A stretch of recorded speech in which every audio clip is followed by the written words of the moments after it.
এখন থেকে আপনার প্রিয় সিরিয়ালগুলো ফ্রিতে দেখুন এক্সক্লুসিভলি শুধুমাত্র সান নেক্সটে। এখনই অ্যাপ ডাউনলোড করুন।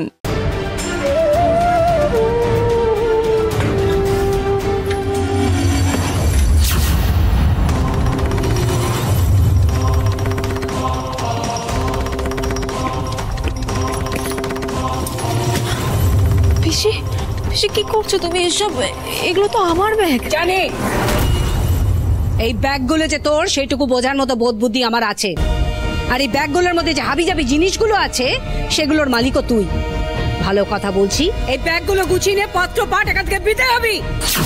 মানে মানে আবার দাঁড়িয়ে দাঁড়িয়ে মানে জিজ্ঞাসা করছিস? শোন মঞ্জু, তোর শরীরে যদি এতটুকু লজ্জা ঘেন্না বলে কিছু থাকে না, তোর ছায়া যেন এই বাড়িতে না পড়ে। এক্ষুনি বেরিয়ে যা এখান থেকে। পিসি, তুমি আমাকে বাড়ি থেকে চলে যেতে বলছো? আগে না, চলে যেতে বলিনি, তোকে আমি পরিষ্কার তাড়িয়ে দিচ্ছি। চলে যাওয়া তাড়িয়ে দেওয়ার মধ্যে অনেক পার্থক্য আছে, বুঝেছিস? পিসি, ও পিসি, তুমি একটু বোঝার চেষ্টা করো, কি করেছি আমি, কি দোষ করেছি? কি করেছি আমি? বরং এটা জিজ্ঞাসা কর, তুই আর তোর দাদা কি করিস নি? ছি ছি ছি ছি ছি ছি ছি, আমার অমন দেবতুল্য দাদার রক্ত নাকি বইছে তোদের গায়ে? এটা ভাবলেই তো আমার সারাটা অঙ্গ বের করে রিরি রিরি রিরি করছে। মঞ্জু, মঞ্জু, আমার দাদা না অনেক সততার সাথে সারাটা জীবন পুলিশের চাকরি করে গেছে। আর তোরা, তোরা হলি তার সন্তান। তুই হচ্ছিস আমাদের বংশের কুলাঙ্গার। তোর জন্য আমাদের বংশে কলঙ্ক লেগেছে, বুঝলি?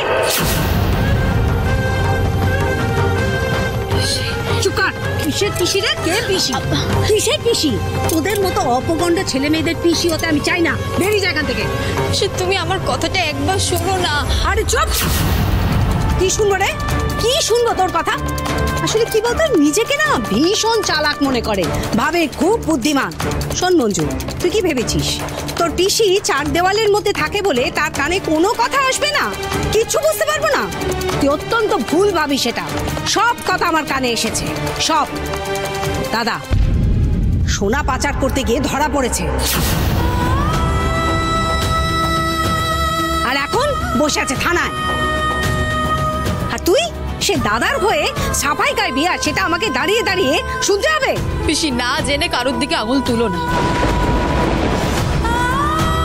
আমার দাদা ভাই এই কাজ করতে পারে না, তুমি খুব ভালো করে জানো ও কেমন। ও ফেসে গেছে পিসি। তাছাড়া এটা তো আমাদের বাড়ি, তুমি আমাদের বাড়ি থেকে আমাদের তাড়িয়ে দিচ্ছ। চুপ কর! কি বলছিস রে? তোদের বাড়ি? খুব একবার তোদের বাড়ি দেখাচ্ছিস। জেনে রাখ, এটা হচ্ছে আমার দাদার বাড়ি, দাদার। আর আমি যতক্ষণ বেঁচে আছি, যতক্ষণ নিঃশ্বাস নিচ্ছি, আমার দাদার নামে এক ফোঁটা কলঙ্ক ছিটাতে দেব না। পিসি, আমরা কোনো অপরাধ করিনি, তুমি কেন বিশ্বাস করছো না? বিশ্বাস? বিশ্বাস করব?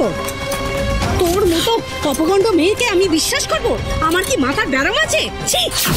আচ্ছা ঠেটা মেয়ে তো তুই, এতক্ষণ ধরে অপমান করছো, তুই তাও এখানে পাথরের মতো দাঁড়িয়ে আছিস। তা কি করবে বল, সবার তো তোর মতো বোধ বুদ্ধি নেই। চলো, কথা কানে যাচ্ছে না? শোন মঞ্জু, একটা কথা খুব ভালো করে শুনে রাখ, তোর জন্য কিন্তু আমি আমার মেয়ের জীবনটা কিছুতেই নষ্ট হতে দেব না।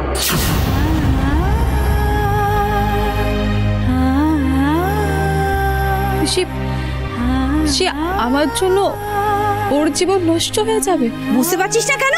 দাঁড়া, বুঝিয়ে বলছি।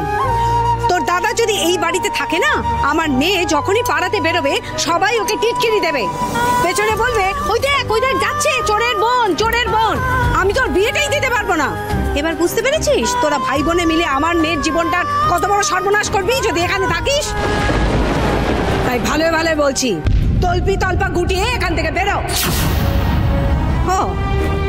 সোজা আঙুলে ঘি উঠবে না। বেশ, সোজা আঙুলে যদি ঘি না ওঠে, আঙুল দেখাতেও আমি জানি।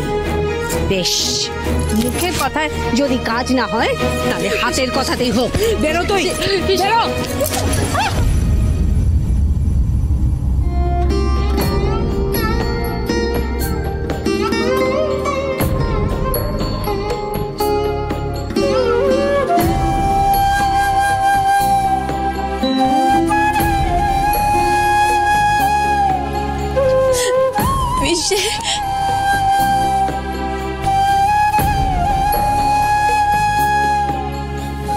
চল না, চল। দাঁড়াও, কি করছো তুমি? তুমি কি করছো? তোমার কি মাথাটা খারাপ হয়ে গেছে নাকি? আগে না, আমার মাথা একদম ঠিকঠাক কাজ করছে, বরং তোমার মাথা খারাপ হয়ে গেছে। তুমি জানো না? আমি জানি, সব শুনেছি। মিঠুনকে মিথ্যে সন্দেহ করে অ্যারেস্ট করা হয়েছে, কালকে কোর্টে তোলা হবে। ও যে অপরাধী সেটা কিন্তু এখনো প্রমাণিত হয়নি। তুমি সেটা প্রমাণ হওয়ার আগে একটা বাজে কথা বলবে না তুমি।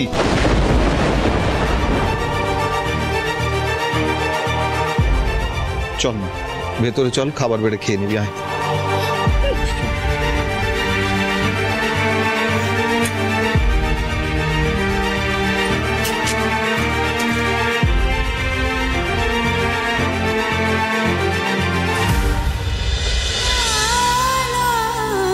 সবাই দাদা ভাইকে ভুল বুঝছে, চাঁদা করে অপমান করছে। কি করব আমি এখন? কি করব? কি করে প্রমাণ করব যে ও নির্দোষ? ওকে নির্দোষ প্রমাণ করতে না পারলে সবাই বাবার নামে আজে বাজে কথা বলবে। ও বাবা, বাবা বলো না আমি কি করব? দাদাকে আমি কি করে বাঁচাবো? কি করে এই বিপদ থেকে বাঁচাবো তুমি বলো?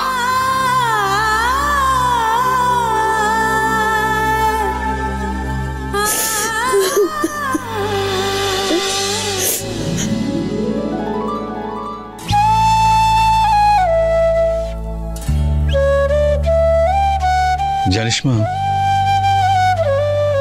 সারা জীবন আমি সৎ পথে চলেছি, সৎভাবে চাকরি করেছি, ছেলে মেয়েকে সৎ হতে শিখিয়েছি। তবু এই কনস্টেবল রতন গড়াইকে শুনতে হলো যে তার ছেলে অপরাধী। হ্যাঁ, আমাকে শুনতে হলো যে আমার ছেলে সোনা পাচার করতে গিয়ে ধরা পড়েছে। না বাবা, দাদা ভাই কোনো অপরাধ করেনি, কোনো অন্যায় করেনি। কিন্তু একটা লোভ ওর মধ্যে কাজ করেছে, সেটা তো অপরাধ। আচমকা সোনাটা হাতে পেয়ে ও নিজেকে সামলাতে পারেনি। অবশ্য সেই অপরাধের শাস্তি ও পেয়েছে। জানো তো বাবা, আজকে না দাদা ভাইয়ের মুখের দিকে তাকানো যাচ্ছিল না, কেমন অসহায়ের মতো ফ্যাল ফ্যাল করে আমার দিকে তাকিয়েছে। ও আশা নিয়ে বসে আছে, জানো তো, ওর বোন ওর জন্য কিছু একটা করবে। কিন্তু বাবা, আমি তো কিচ্ছু করতে পারছি না।